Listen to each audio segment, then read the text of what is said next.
asked for his release three different times from the team because he was not getting what he was initially promised from the team. So 2 questions here. What do you think about this, how it kind of went down, and do you think he can help the Patriots at this point? How do you think, how did it go down, and how do you feel about it? So you read all the headlines and it says reduced role. Right? He signed a 2-year deal. So a reduced role and not being active for long stretches of the game is not a reduced role. That is not playing. And I don't believe at 39, 29, 17, 3 years old, I don't care what age you are, when you sign a contract, there's an expectation to play based on that. If the conversation said, hey, you won't be playing at times, but I don't think that was the case. A distraction. This whole team has had a lot of things going on. The one thing that concerns me as a former player is when you have young men talking about a grown-ass man's check and talking about what's going on. Yeah, you don't mind. When I sign my check and when I do my deal, you mind your business. You got a center and a 3 technique that you got to deal with each week. You don't need to you don't need to talk about other players' thing. And maybe this is the new age where we talk about other guys and what they should be doing, because you remember this team, one had AB that was a live feed during the playoffs. And then also, too, when Le'Veon was sitting out, you had other guys talking about what he should or shouldn't be doing. And Ben Roethlisberger saying maybe he doesn't have it anymore. Antonio Brown throwing stuff. My concern is we're starting to focus off of football, and we're starting to give our opinion on other players in the locker room as a player. Now, as an analyst, I sit here, I'm supposed to talk about it.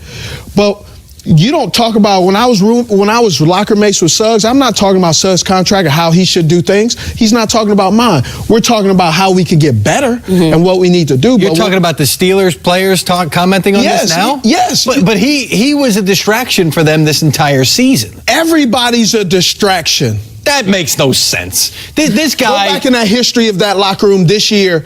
Le'Veon Bell, AB, when AB was sitting out, there's a lot of conversations that have been going on with players through social media, even to the fact of where Juju Smith-Schuster, we're talking about him looking for his bike. There's a lot of things on social media that I don't believe needs to be talked about outside of the locker room in front of media on a consistent basis. But when he leaves the stadium early on game day because he's not playing, as our Aditi King Kabwala reported the other day, that's a problem. When he's interrupting meetings. But this is my thing. How many guys don't play every week? A ton. You see what I'm saying? Oh, and so James Harrison has the right to leave the stadium and be upset because he's old. He's a veteran, but that's what I'm saying, right? When you sign a contract, Steve, I get it. Yeah, it's the expectation that I'm gonna play it, whatever. But when you sign a contract, really you're saying, okay, whatever you decide to do, I'm here to be the worker. Correct. I agree that he didn't handle it right. Yeah. But what I find it very kind of shady is when you have guys talking. It's the new culture. Like, one of the things that I didn't like, he erased his legacy. Son, don't speak about my legacy. That was crossing the line. When I'm 39 years old or whatever age and you talking about my legacy, you can talk about my legacy to my face, bro. Yeah. You don't need to talk about my legacy because you're not gonna because I tell you one thing. You're not going to get an argument. I tell you one thing. When they talk about his legacy, one guy they will not be asking is Bud Dupree, Mike Pouncey, and all that stuff. Now, they will be talking to other legacy guys like Hines Ward, which you are not. Troy Polamalu, which you are not. I just don't like little guys, and I'm gonna probably come across that way. Little guys like where you are right here at the bottom, where I am at the top of the totem pole, to discuss.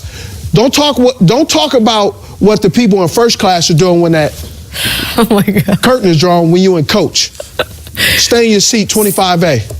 So here's the thing: we didn't even get a chance when to the talk crew about is laughing. You know, whether or not James Harrison will actually be able to help out the Patriots. We don't even have time to get to that. Their mentality: but he will be able if this guy can come in and make one big play during the postseason, that was all worth it. And if it's against the Steelers, that's the cherry on top for James Harrison. Look, for me, the Steelers, if he didn't have anything left, why didn't they just cut him in the beginning when they were asking? I think that he actually does have something left, and that's a position in New England that they have issues for. If I'm running a business, I am rapping. Just getting my last 2 I'm sentences. going to hedge my bets and say I'm going to have insurance policy in case something goes down. Right. It's about running a business, guys. Correct. Yeah, lots of business decisions going on both sides. First class.